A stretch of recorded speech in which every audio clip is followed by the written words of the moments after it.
Bonjour frère Pierre, Bonjour, frère Maron.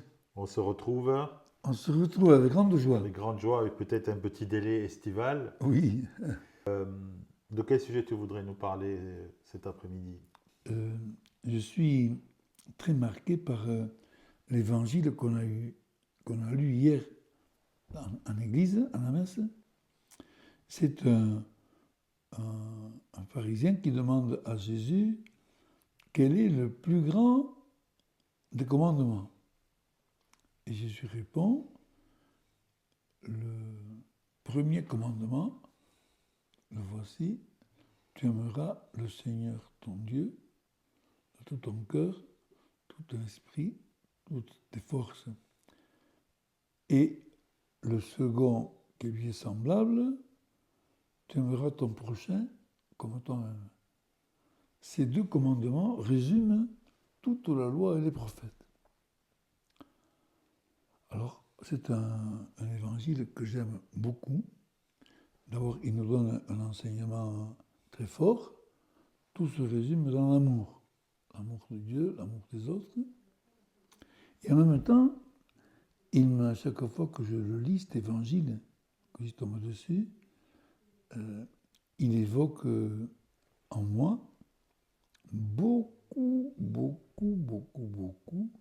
de réactions d'hommes et de femmes qui ont entendu cet évangile, à la messe en particulier, ou dans des réunions, surtout à la messe.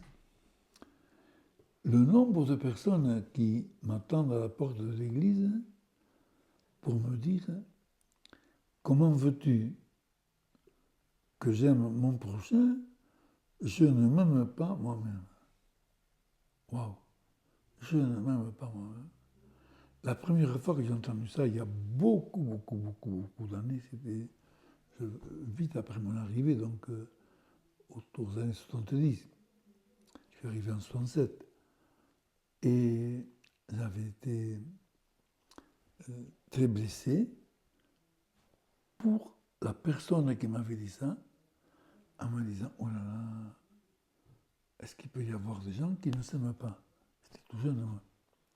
Frémolu du séminaire, et j'ai compris que ça pouvait être un drame terrible, et que ça pouvait expliquer autant de visages fermés, de visages torturés quelquefois, et ça venait aussi de personnes qui vivaient des blessures très grandes et qui ne se sentaient pas aimées. Et ne se sentant pas aimées, ce n'est pas non plus elles-mêmes. Il y a un cantique qu'on chante à l'église souvent, chez nous, à l'église catholique donc, trouver dans ma vie ta présence, tenir une lampe allumée, choisir d'habiter la confiance, aimer et se savoir aimer. Et là, il me semble que la première attitude à avoir, c'est ne pas me regarder moi-même sur ma façon d'aimer, mais voir comment je suis aimé et comment je me laisse aimer par Dieu et comment Dieu manifeste son amour pour moi, par les événements, par les personnes, par mon intérieur. Et là, il se passe quelque chose de lumineux. Je me découvre extraordinairement aimé, malgré les difficultés que j'ai pu avoir. Le fait que je sois arrivé à ce jour-ci, à ce jour J de ma vie, c'est parce que j'ai reçu beaucoup d'amour. Et il y a aussi l'amour direct personnel de Dieu par la prière, qui est un très grand don qui nous est fait. Et pour moi, l'acte de foi adulte, c'est celui-là.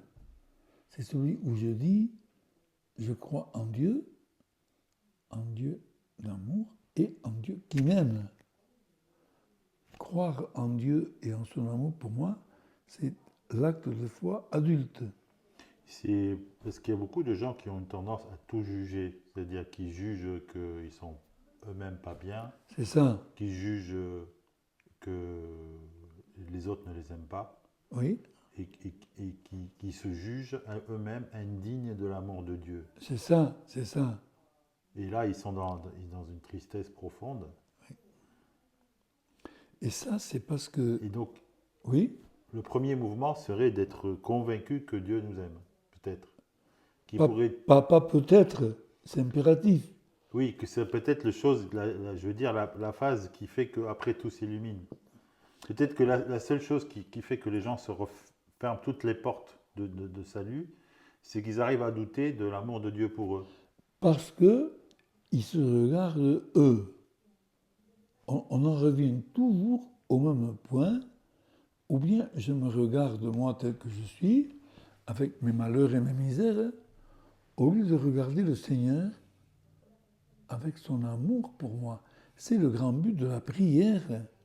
Déjà l'Eucharistie, si on la vit comme nous sommes appelés à la vivre, l'Eucharistie, c'est l'accueil de la présence du ressuscité sur l'autel et de son amour pour nous et l'efficacité des paroles qu'il nous donne. Et dans la prière personnelle, il ne s'agit que de rendre grâce de cet amour de Jésus pour nous, l'amour de Dieu par Jésus. Jésus est Dieu. Et alors, le très grand appel, c'est celui de ce passage. Sinon, si je ne passe pas de moi à Dieu, mais je suis comme tous ceux qui ne croient pas, à quoi cela me servirait-il de croire en Jésus ressuscité si je restais avec ma peine, avec moi? Et donc l'Eucharistie, c'est quelque part la remémoration et la régénération du Dieu qui s'est donné pour nous, Bien et de sûr, son amour. sa présence de ressuscité. Ce n'est pas pour rien que nous disons avant la communion, dans le rite catholique, Seigneur, je ne suis pas digne de te recevoir, mais dis seulement une parole et je serai guéri. C'est un écho avec le centurion. Je ne suis pas digne que tu entres en ma maison. D'ailleurs, en espagnol, ils l'ont gardé. Et en basque aussi. Dans le rite, au lieu de dire je ne suis pas digne de te recevoir, je ne suis pas digne que tu entres dans ma maison. Et en espagnol et en basque. Oui, alors, tout l'appel qui nous est fait, c'est de centrer notre regard sur Jésus. C'est aussi simple que ça.